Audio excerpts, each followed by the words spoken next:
Stroke কেন হয়? 90% মানুষই এই ভুল করছেন। আপনি কি ভাবেন স্ট্রোক শুধু ভাগ্যের খেলা? না, স্ট্রোকের 80 to 90% কারণ হলো আমাদের নিজের ভুল অভ্যাস। আজ আমি আপনাকে দেখাবো এই মারাত্মক ভুলগুলো যা চুপচাপ আপনাকে স্ট্রোকের দিকে ঠেলে দেয়। আমি ডাক্তার সুদীপ বণিক চৌধুরী, একজন ইন্টারনাল মেডিসিন কনসালটেন্ট হিসাবে আমি প্রতিদিন এই ভুলগুলোর ফল দেখছি। আজ সহজভাবে বুঝবো স্ট্রোক কেন হয়। 1 নম্বর ভুল, উচ্চ রক্তচাপকে হালকাভাবে নেওয়া। ব্লাড প্রেশার 140/90 এর বেশি, এটাই স্ট্রোকের সব থেকে বড় কারণ। অনেকেই ওষুধ বন্ধ করে দেন যখন বিপি একটু কমে যায়। এটা সবচেয়ে বিপজ্জনক ভুল।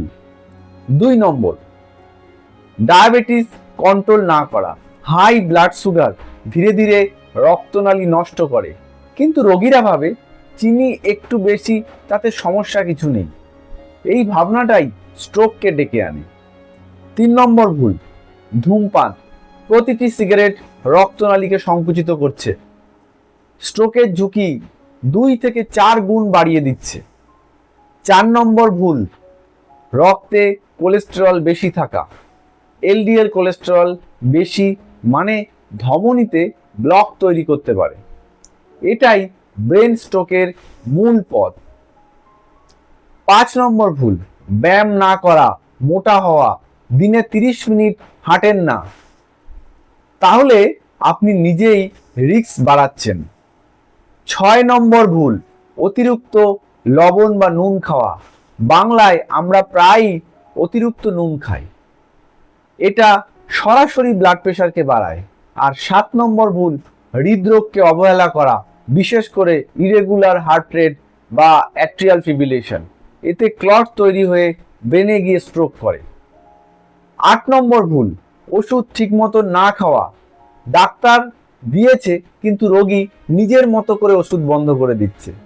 এই সাইলেন্ট ডেঞ্জার সাইন যদি আপনার থাকে তবে স্ট্রোক আসতে পারে।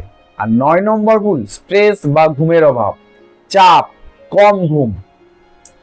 এই কম ঘুম থেকেই ব্লাড প্রেশার বাড়ায়, হার্টের রিস্ক বাড়ায়, স্ট্রোকের ঝুঁকি বাড়ায়।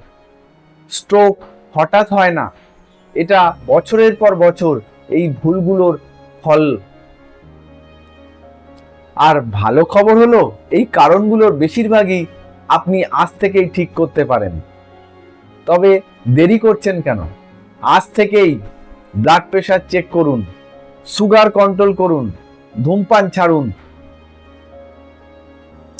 স্ট্রোক প্রতিরোধ করা সম্ভব।